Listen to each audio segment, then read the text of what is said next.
የተፈራ ሆነም የእስራኤል መከላከያ ሚኒስቴር በኢራን ላይ የቀድሞ ማጥቃት እርምጃ መውሰዱ አስታውቋል።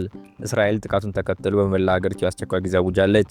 እርምጃው ከኢራን በኩል ሊፈጸም የሚችል ጥቃትን ቀድሞ ለመከላከል የተወሰደ መሆኑን ገልጾ ይህንን ተከትሎ ከኢራን በኩል የአጸፋ ሚሳኤል ጥቃት ሊፈጸም እንደሚችል አስጠንቅቋል። እስራኤል በኢራን ላይ ጥቃት ከከፈተች በኋላ ነው በሀገሪቱ ሰዓት አቆጣጠር 2:15 ላይ የማስጠንቀቂያ ደወል የተሰማው። እስራኤል በኢራን ላይ ጥቃት የፈጸመችው በአሜሪካና በኢራን መካከል ድርድር የተደረገ ባለበት ወቅት ነው። በኦማን አደራዳሪነት ለ3 ዙር የተካሄደው ድርድር መካከለኛው ምስራቅ የሚነሳን ጦርነት ያስቀራል ተብሎ ተገምቶ ነበር። የአሜሪካ ፕሬዝዳንት ዶናልድ ትራምፕ ከኢራን ጋር በኒውክሌር ፕሮግራማቸው ላይ ስምምነት ላይ ካልተደረሰ ጥቃት እንደሚፈጽሙ በተደጋጋሚ ስተው ነበር። ዶናልድ ትራምፕ ትናንትና ለጋዜጠኞች በሰጡት መግለጫ ከኢራን ጋር እየተደረገ ባለው ንግግር ደስተኛ ለመሆናቸውን ተናግረው ነበር። ትራምፕ ከአውሮፓውያኑ 2003 ወዲህ ግዙፍ ነው የተባለ የአሜሪካ ጦር ኃይል ወደ ቀጠናው እንዲንቀሳቀስ አዘዋል። የአሜሪካ አየር ኃይል ንብረት የሆኑ አውሮፕላኖች በሳዑዲ አረቢያና በእስራኤል የታዩት የዚህ ሳምንት ነበር። አሜሪካ በኢራን ላይ ጥቃት ልትሰነዝር እንደምትችል ስጋት የገባቸው በርካታ ሀገራት አርብ ዕለት በአካባቢው ላሉ ዜጎቻቸው ማስጠንቀቂያ ሰጥተው ነበር። ዩናይትድ ኪንግደም በቴህራን ከሚገኘው ኤምባሲ ሰራተኞች ያስወጣች ሲሆን ወደ እስራኤል አስፈላጊ ከሆኑት በስተቀር ሁሉም ጉዞዎች እንዳይደረጉ በሚል መመሪያዋን አሻሽላለች። ይህ በእንዲህ እንዳለ አሜሪካ በኢራን የሚገኙ ዜጎቿን በፍጥነት ለቀው እንዲወጡ አሳስባ ነበር። ቻይና፣ ህንድ እና ካናዳ ጨምሮ ሌሎች ሀገራት ዜጎቻቸውን ጦርነት ሊከሰት ስለሚችል በተቻለ ፍጥነት ከኢራን ለቀው እንዲወጡ ያሳሰቡት ከጥቃቱ ቀደም ብሎ ነበር። ጀርመን ዜጎቿ ወደ እስራኤል እንዳይጓዙ ስትመክር፣ ፈረንሳይ ደግሞ ባይጓዙ መልካም መሆኑን ለዜጎቿ ገልጻለች። ከጥቃቱ በኋላ ኢራን በመላው ሀገሪቱ ምንም አይነት አውሮፕላን በረሮች እንዳይካሄዱ የአየር ክልሏን ዝግ አድርጋለች። የኢራን ሲቪል አቪዬሽን ባለስልጣን ቃል አቀባይ ማጂድ አክባኒ የኢራን አየር ክልል ተጨማሪ መግለጫ እስኪሰጥ ድረስ ዝግ መደረጉን አስታውቋል። የኢራን ባለስልጣናት ይህን ከማሳወቃቸው በፊት እስራኤል ለየትኛውም የንግድ አውሮፕላን በረራ አየር ክልሏን መዝጋቷ ይፋ አድርጋ ነበር። ከኢራን መንግስት ጋር ግንኙነት ያለው ታስኒም የዜና ወኪል ሀገሪቱ የአየር ክልሏን መዝጋቱን ዘግቧል። ከጥቃቱ በኋላ በወጡ ዜናዎች እስራኤል ከአሜሪካ ጋር በመተባበር በኢራን ዋና ከተማ ቴህራንና በተለያዩ የሀገሪቱ ክፍሎች ላይ ሰፊና ተከታታይ የአየር ጥቃት መጀመሯን አስታውቃለች። በቴህራን ከተማ ከፍተኛ ፍንዳታ ድምጾች የተሰሙ ሲሆን ጥቃቱ የኢራን ደህንነት መዋቅር ሙሉ በሙሉ ለማፈራረስ ያለመ መሆኑን አንድ የአሜሪካ ባለስልጣን ለአልጀዚራ ገልጸዋል። እስካሁን ባለው መረጃ የኢራን ፕሬዝዳንት መሱድ ፔስኪን መኖሪያ ቤት እና የደህንነት ዋና መስሪያ ቤቱን ጨምሮ በ30 የተለያዩ ኢላማዎች ላይ ጥቃት መፈጸሙን የእስራኤል መገናኛ ብዙሃን ዘግበዋል። የእስራኤል የደህንነት ባለስልጣናት እንደገለጹት ጥቃቱ የኢራን ፕሬዝዳንት ጨምሮ መላውን የኢራን አገዛዝ ኢላማ ያደረገ ሲሆን የሀገሪቱ በላይ አመራር አያቶላ አሊ ካሚኒ ከቴህራን ወጥተው ወደ ተጠበቀ ስፍራ እንዲዘዋወሩ መደረጉ ነው የተነገረው። የእስራኤል መረጃዎች እንደሚጠቁሙት በፕሬዝዳንት ፔስኪን ላይ ግድያ ሙከራ የተከናወነ ሲሆን ጥቃቱ በቀን መካሄዱ የኢራን መከላከያ ክፍል አስደንግጧል። እስራኤል ለሚቀጥሉት 4 ቀናት የሚቆይ ከፍተኛ የጋራ ጥቃት ለማካሄድ ዝግጅቱን ለማጠናቀቅ የገለጸች ሲሆን ከጥቃቱ በኋላ ቴህራን የቀድሞ መልኳን አትይዝም ስትል አስጠንቅቃለች።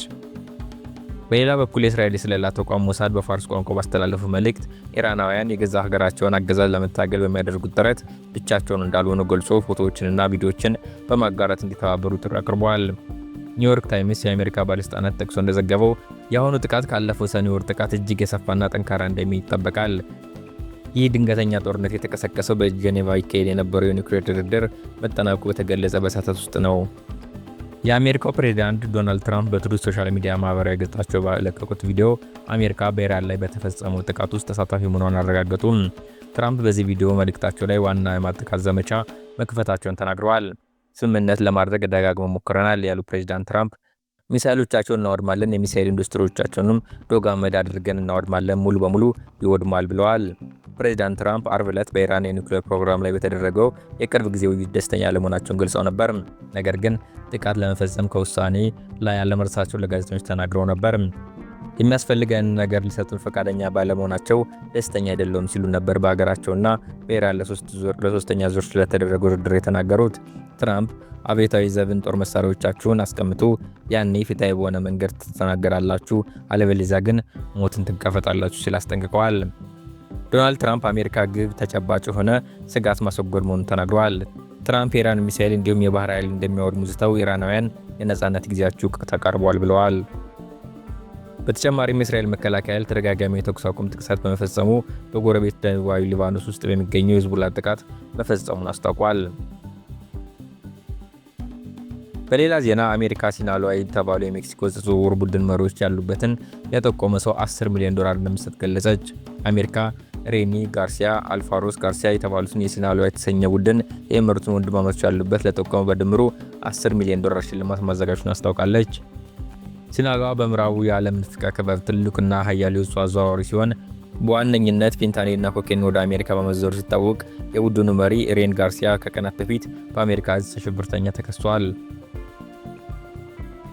በቦሊቪያ አየር ኃይል ጭነት አውሮፕላን በአገሪቱ ምዕራባዊ ክፍል በምትገኘው ኤል አልቶ ከተማ ተከስክሶ ቢያንስ 15 ሰዎች መገደላቸውንና ሌሎች መቁሰላቸውን የአገሪቱ ባለስልጣናት ገለጹ።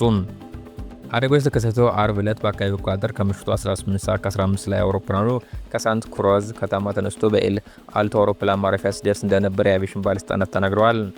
አውሮፕላኑ ከማረፊያ መስመሩ ራንዌይ ወጥቶ በመንሸራተት በአቅራቢያው የነበሩ ተሽከርካሪዎች ጋር እንደተጋጨ ተዘግቧል።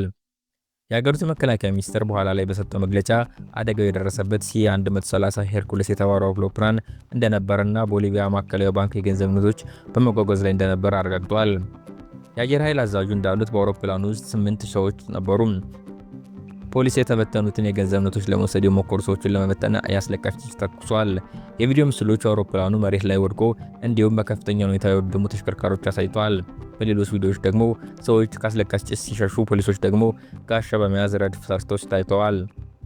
የዜና ቡድኖች ስለ አደጋው ዘገባ እየሰሩ ባሉበት ወቅት የሚጓጓዘውን ገንዘብ ለመስረቅ የሞከሩ ግለሰቦች በጋዜጠኞች ላይ ያልተለመደ ጥቃት ፈጽመዋል ሲል የቦሊቪያ ብሔራዊ ጋዜጠኞች ማህበር በመግለጫ አስታውቋል። ማህበሩ አክሎም አንድ የቴሌቪዥን ቀጥታ ስርጭት ተሽከርካሪ በቀጥታ ኢላማ ተደርጓል ሲል፣ ሌሎች ጋዜጠኞች ደግሞ በድንጋይ ጥቃት ደርሶባቸው ስራቸውን መከናወን ላይ ያሉም ከባድ ጉዳት ደርሶባቸዋል ብለዋል። በመንግስት የሚተዳደረው የቦሊቪያ ዜና ወኪል እንደዘገበው የገንዘብ ኖቶች በመስረቅ ወንጀል ቢያንስ 12 ሰዎች በቁጥጥር ስር ውለዋል።